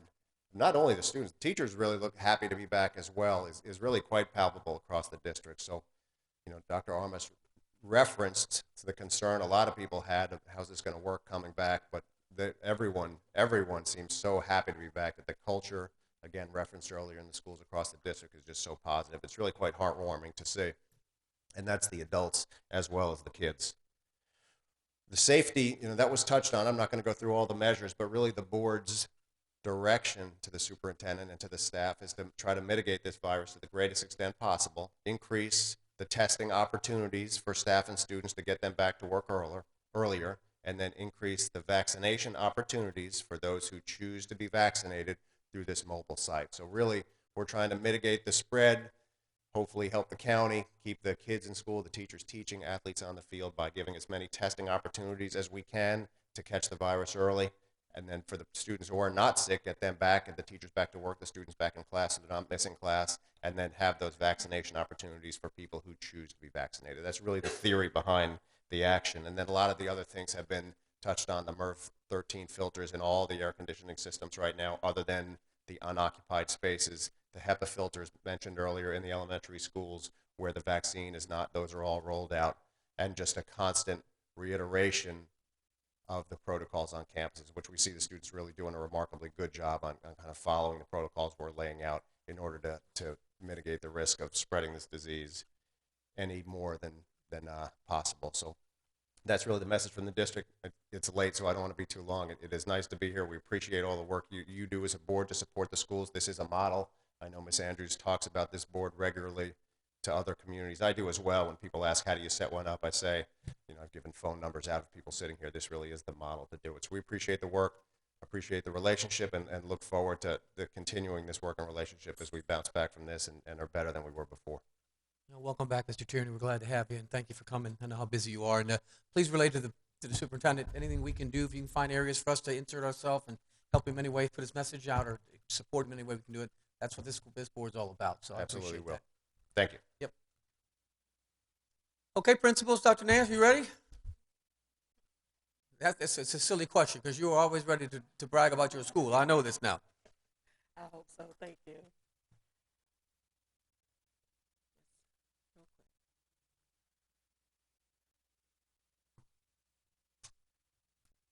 Hold on, buddy. There you go. Alrighty, thank you, and I will be quick, but I bring you greetings from the Eagle's Nest, Crestwood Middle School. Stephanie Nance. I am the humble and proud principal of this fine school, and so just wanted to share some good news with all of you tonight. Your penny at work. We want to again thank the community for their continued support of public education. And so the photos that you see before you tonight are some of the upgrades that happened at Crestwood Middle School over the past year. So I'll start in the upper left corner. That is our cafeteria. As you can see, we have new lighting as well as new cafeteria furniture. And one of my math teachers, I must give a shout out to Mr. James Burrows. He's just phenomenal. He did all of the decor that you see. So you can't really see it in this photo, but every section that you see is labeled with a number, and a different country represents each of those numbers. We are very proud of our diversity at Crestwood Middle School. Diversity is one of our strengths. And so it is so important that each and every day when our kids come onto the campus that they have an opportunity to make that connection, to feel good about themselves, to feel good about their homeland. And so it just really generates a lot of great conversation starters with students when they see their flags of the different countries. It just makes for a great discussion with the kids. And so we are just very excited with that upgrade. Also, in the bottom left corner, that's one of our student restrooms. We had a complete remodeling of the student restrooms. And so the kids wanted something a little different. So one of the kids, he told me that's the Tetris look. So I said, okay, we'll be Tetris, you know. If it works, it works. So in all of our student restroom facilities, we have brand new bathrooms. In the bottom in the center, that is a photo of our main hallway. And so some of the kids have said, well, follow the yellow brick road. Okay, kids are funny. So, but that flooring was just completed a little over a month ago. And so we're very excited. And again, additional lighting in the hallway that you see. In the bottom right corner, we received a brand new HVAC system for Building 1. And so that is just a photo of one of the mechanical rooms that received the installation of this new HVAC equipment. So we're very excited about our new AC system. And then in the upper right corner is our media center. So we're very excited about the upgrades in our media center. That's all brand new furniture that you see there. So we're very happy that we know one day we'll be able to bring in our career day presenters and have all of those wonderful events that we're so accustomed to having at Crestwood, so that they can also enjoy those amenities. So I wanted to follow back up because as I presented at the last meeting, I wanted to share the upgrades. But again, these upgrades could not have been done without the support of the community. So we want to say thank you so much for continuing to support the education of our kids, continue to support public education. Any questions? Are you still inviting everyone over to tour, or are you going to do that, or we have to wait on that till next year? Well, we are just being very strategic right now, as Ms. Haynes mentioned. We're very cognizant of the cases with COVID. Crestwood Middle School is definitely we have experienced an uptick in our cases. And so we just want to be very cautious but strategic. So right now we're just monitoring, and more information will be forthcoming. We're looking forward to it, though. Yes. Congratulations. Thank I you know so you're much for excited. your Thank time. you, Dr. Nance. Thank you. Did you miss one slide, or is that okay? I just want to make No, sure. I'll present at the next one. It's a late evening. That's right. I'll I present got you. that. Okay. Because I know you like to brag on your people. Now, this is one thing you do, Dr. Nance. Okay, Miss. Let's see who we got. Oh, we got Miss Amado Kucharski. How are you, ma'am? You going to share anything today about your great school? You're good. Anybody else? Miss Green, you good too? Yep, there you go. Okay. Anybody else that needs to present that I'm missing? Yes, please. Oh.